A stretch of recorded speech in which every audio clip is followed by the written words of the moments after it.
Today, we are going to be talking about Sisi's Gaza plan. So a couple weeks ago, we talked about Trump's crazy plan to annex all of Gaza and turn it into like Middle Eastern Las Vegas. And now the situation has developed. And now Sisi is talking about an Arab-led plan to transform the Gaza Strip. How much have you guys tracked with that? I read up on it a little bit. Yeah, I mean, like, we are staying in touch as we are globally connected, right? So every news, any development, particularly, it's the social media that gives you most of the reports. And yes, I am pretty much, I won't say I know everything about what's the progress going on, but I think pretty much on top of what's leading and what's not leading. So a lot of people were saying ahead of this, the reason Trump came out with his crazy Gaza plan in that video, which showed a golden statue of him outside of a giant hotel in Gaza, is because he was trying to bait the Arab world into creating their own constructive plan for Gaza. And it kind of seems like that theory is vindicated now. There's a lot of like talk whenever Trump does anything, particularly internationally. Like last week we had the Zelensky fallout that, people are saying like Trump is playing 4D chess and the rest of the world is playing 2D, right? Like, so that may be the case.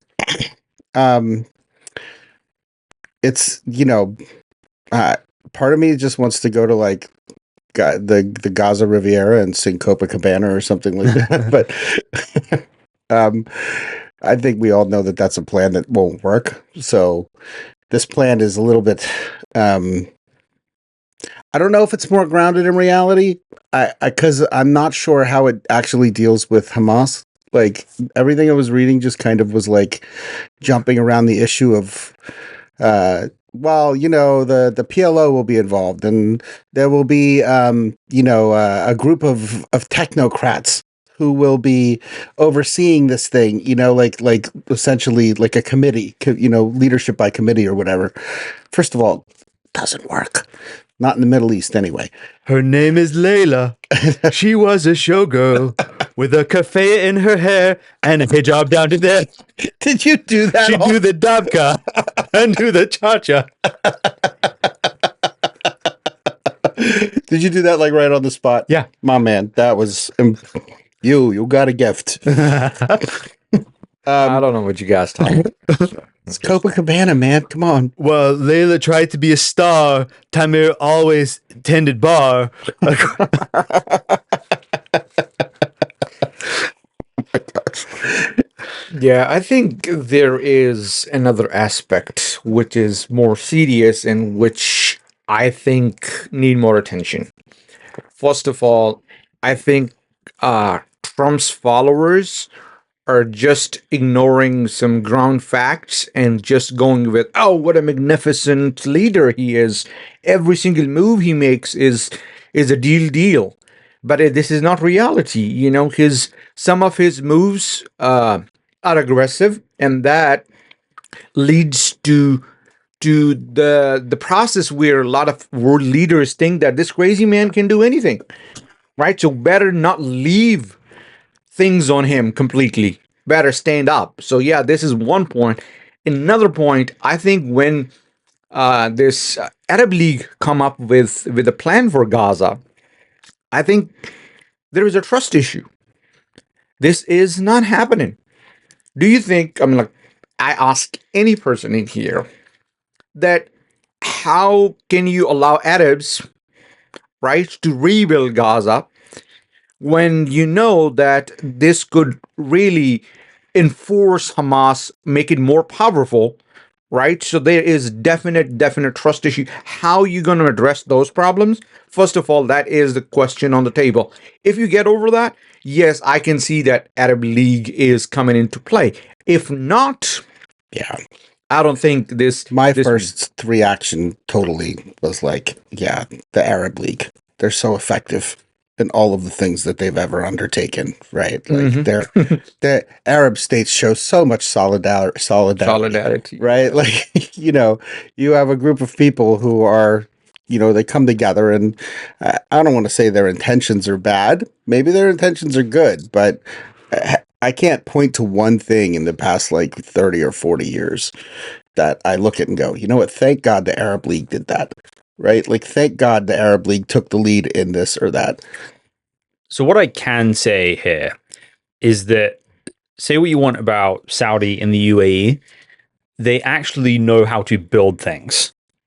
And that's at least a plus That's true. in this side of things. Yeah, as well. there is money. That's There is money. There's money, and there's also construction, And also willingness. right? There is a willingness. And competence. Competence, again, the point here is trust. Yes. How you gonna win trust of Israel, on top of that, of United States? Okay, maybe you can convince United States, but more central player here, it is Israel. Mm-hmm. And right now, this right group people rule Israel, or like govern Israel. So for them, accepting Arabs as people coming and constructing Gaza has to. I mean, they dimensions. might not have much of a choice in the end.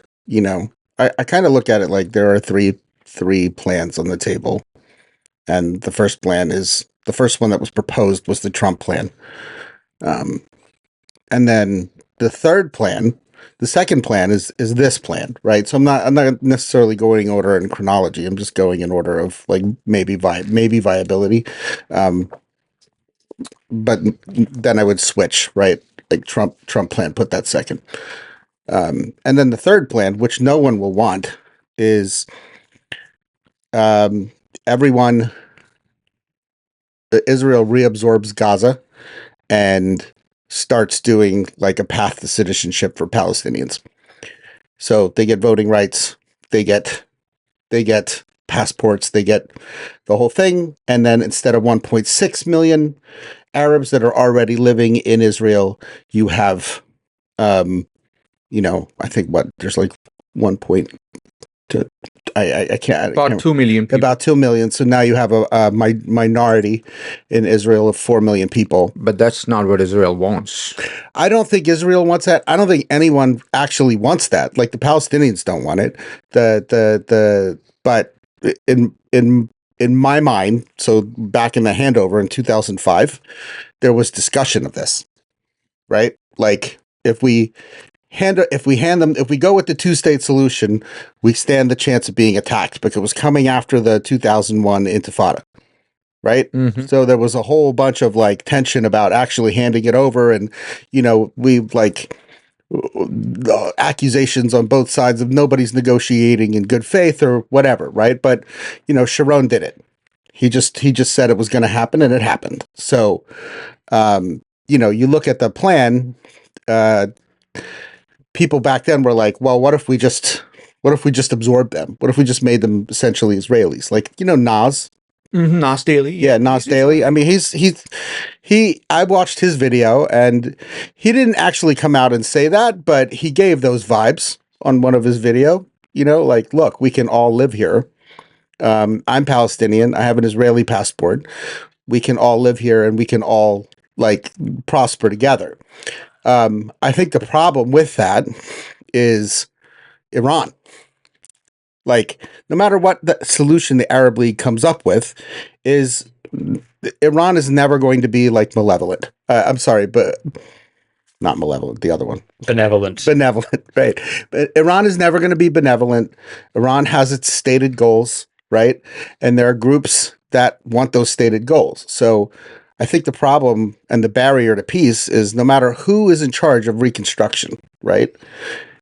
You still have, like a lot of people who live in Gaza right now who want to see the elimination of a Jewish state or Jews. And then on top of that, like there's a lot of that sentiment around the world. Like we went to that college protest at UW, and we talked to a bunch of people who were like, yeah, the solution is to just eliminate Israel, right? Never having been there, right? Most of them never met a Palestinian, right? Or a Jew, like it's crazy that there's this kind of toxicity in the air around something, and there's so much like misinformation and secondhand information, and a lack of like willing to sit there and listen to things from both sides, right? Like,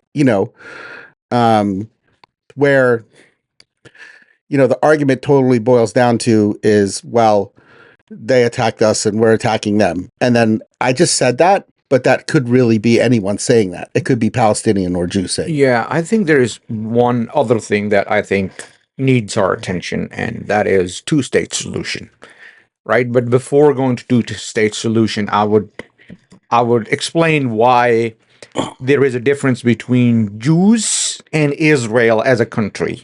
And actions of Israel does not represent Judaism, right? That's what I actually believe, because Judaism is religion and Israel is a state. So if we start saying that actions of the state of Israel are the action of Judaism, I think that will be an overstatement. I mean, you have to kind of look at it and say, is Judaism is a bunch of things, right? Like Judaism is a religion. Mm-hmm. Jews are a people that exist regardless of the religion, Mm-hmm. right? But it's weird because they exist because of their religion, right? So, the state of Israel is a secular state. It's founded as a secular state the entire time. It's run essentially as a socialist state. And it doesn't operate much differently than, say, France, right? Like, Ben Gurion spent a bunch of time in France. So, when they're setting up the actual apparatus of the state, like they're taking French principles of government and essentially using it to govern. So,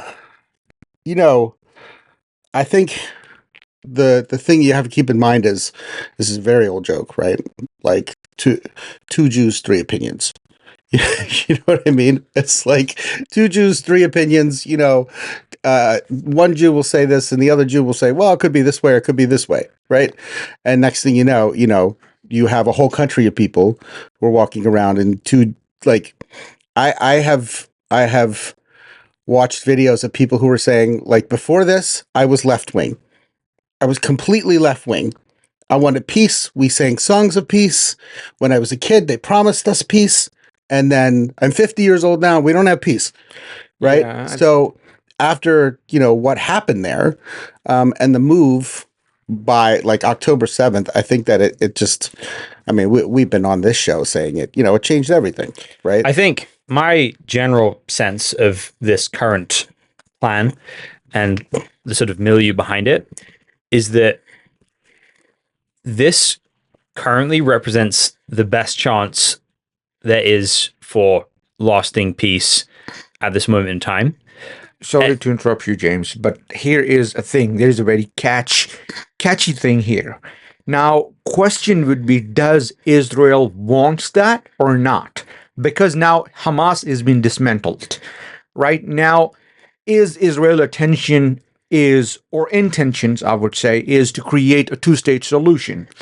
Or Israel wants to take over all that place, including what they're doing in West Bank. That is illegal settlements, and we agreed, right? So I think the intentions matter here. Yeah, the intentions do matter, but the mind of the crowd can move very, very quickly. So what you'll see is that you have some ideologies which are kind of always there. So Islamism is always there.